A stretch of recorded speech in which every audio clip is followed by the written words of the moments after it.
Hello everyone, আসসালামু আলাইকুম। সবাই কেমন আছেন? আশা করি সবাই ভালো আছেন। আজকে আমি আপনাদেরকে খুব সহজে থাই নুডলসটা রান্না করে দেখাবো একদম ঘরোয়া উপকরণে।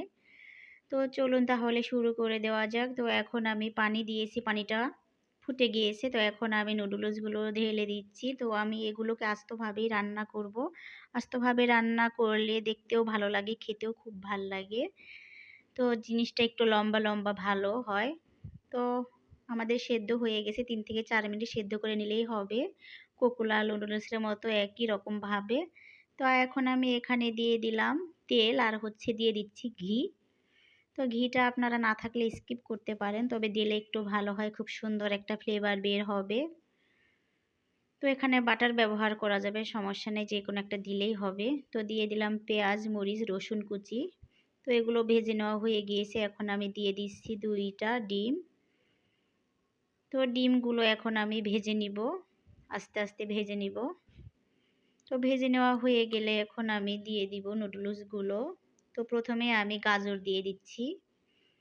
গাজরগুলো দিয়ে আমি একটু ভেজে নিচ্ছি প্রথমে। গাজরগুলো সিদ্ধ হতে একটু সময় লাগে। দিয়ে দিলাম হালকা করে লবণ, কারণ একটু এখানে আমি সয়া সস দিব। সয়া সসের ভিতরে যথেষ্ট পরিমাপে লবণ থাকে, তাই একটু বুঝে শুনে দেবেন।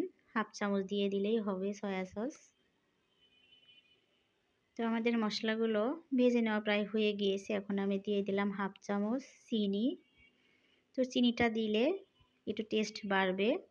তো এখন দিয়ে দিচ্ছি আমি কিছু মশলা, নুডলসের ভেতরে ছিল এই মশলাগুলো, সেই মশলাগুলো দিয়ে দিচ্ছি। তো এখন এগুলোকে আমি আরেকটু ভেজে নিব। তো খুব সহজে কম সময়েই করা যায়। তো আপনারা বাসায় ট্রাই করতে পারেন, খুব সুস্বাদু হয়। তো দিয়ে দিলাম আমি কেটে রাখা টমেটো, পাকা টমেটো। তো এখন আমি দিয়ে দিচ্ছি রোস্টের মশলা। তো রোস্টের মশলা দিলে খুব ভালো একটা ফ্লেভার আসবে, খেতেও খুব ভাল লাগবে, সেজন্য দিয়ে দিচ্ছি। তো আপনারা স্কিপ করতে পারেন, আর ঘরে থাকলে দিয়ে দিতে পারেন। তো দিয়ে দিলাম এখন নুডলসগুলো। তো এখন এগুলোকে আমি আস্তে আস্তে ভেজে নিব।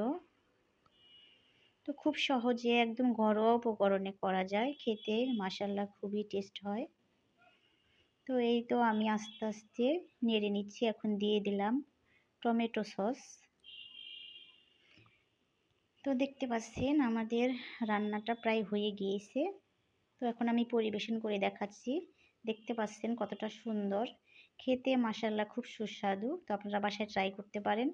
আজকের মতো ভিডিও এ পর্যন্তই। সবাই ভালো থাকবেন, সুস্থ থাকবেন।